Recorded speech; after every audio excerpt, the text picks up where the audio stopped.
In the cult classic Jet Set Radio and its sequel, Jet Set Radio Future, an underground pirate radio station bumps beats through the sewers and onto the streets of Tokyoto, a city overrun with oppressive police forces and street gangs.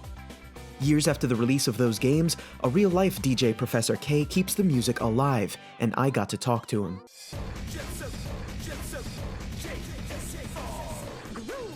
Jet Set Radio! Jet Set Radio Live is the real-life analog to the in-game pirate radio station. One day while scouring the internet, I stumbled upon it and fell headfirst into a world of funk and freedom. Users can log on and share memes, chat with one another, and listen to the iconic soundtrack that fans can't seem to get enough of. I was also instantly intrigued by the site's ringleader, known only as DJ Professor K. This enigmatic disc jockey fielded a few of my questions about the site itself, its origins, and more, and even did so in character. It turns out it all started with his exposure to the game in the first place. I was a kid myself, dreaming while peering into the pages of Dreamcast magazine, looking at those beautiful Jet Set Radio screenshots. My mind was blown. I had never seen anything like that before. As an owner of a Dreamcast myself, I was pumped to know this game would be hitting the console I owned. Many countless hours were spent getting jet ranking to unlock all those special characters, and the youth in me even fantasized about message board theories that DJ Professor K himself was unlockable and playable through a wide variety of impossible scenarios. Fast forward, as every year is a step into the future, older me found myself opening a brand new Xbox. To my surprise, it came packaged with the JSRF/Sega GT combo disc. The sequel to Jet Set Radio, I didn't even know Jet Set Radio got a sequel, but that's how I found out. It just came with the console for free. How fitting for a game that represented the future. That's really how it all started, but what started would only marinate and resonate in the recesses of my mind and the minds of countless others who were touched by the soul of Jet Set Radio! A few years later, DJ Professor K would go from fan to downright pirate radio DJ. All he needed was a vision. Jet Set Radio Live started in January of 2016 when I woke up from a dream. In fact, you could argue I didn't start Jet Set Radio Live, it started itself. I just had the skills to whip up an idea of what that would look like in the modern world. The website itself is an incredibly interactive experience. Users can log on and collaborate on a virtual wall, making hilarious or downright awesome art with each other. You can also tune into Jet Set Radio Live TV, chat with other Rudies in the chat room, and even customize your experience with themes and wallpapers. DJ Professor K doesn't fancy himself a professional web developer, but managed to create this online experience using HTML5-based web apps. He likes to think of the site as the future of the internet. He even said, "One day we'll be using the internet to dive into deep internet-connected simulations. These types of social interactions will forever change our ability to share experiences and ideas."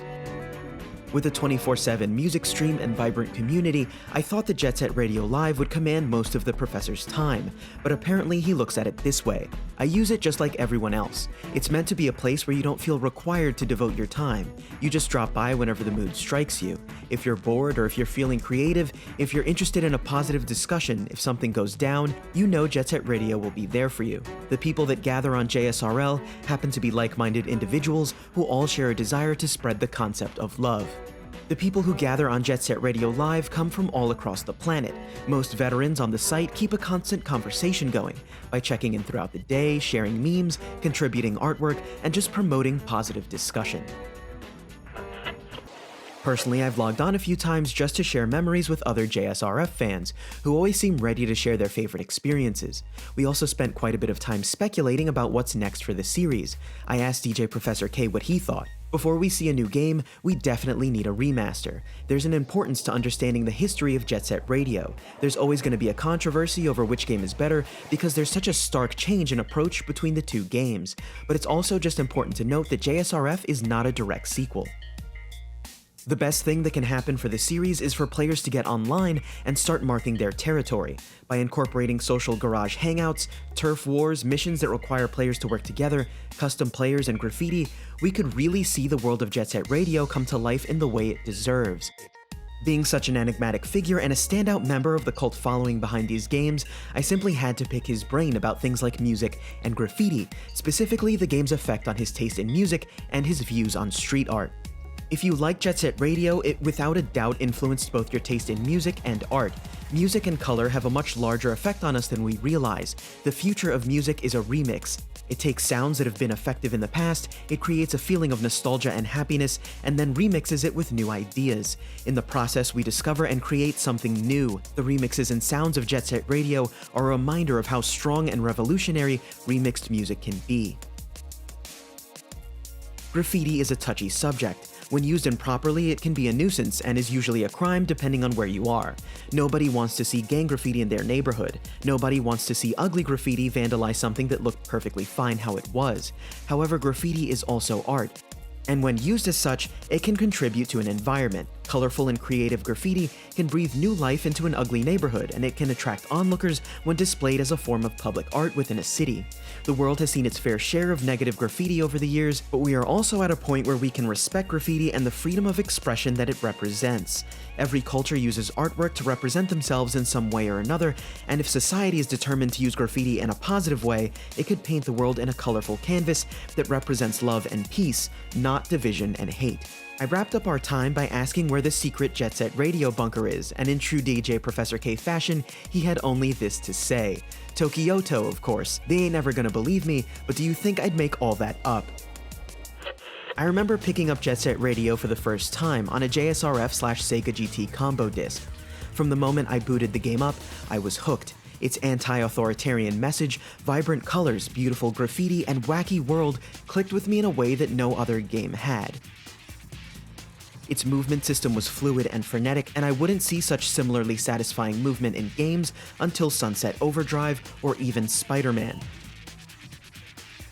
All of these years later, I'm still pining for another HD release of Jet Set Radio or JSRF, and the Nintendo Switch is where I'd like to see it next.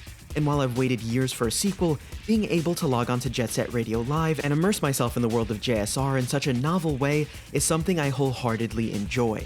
It never fails to put a smile on my face, and for that I'm forever grateful to DJ Professor K for creating a place where fans can go listen to the sounds of a game that they love so very much.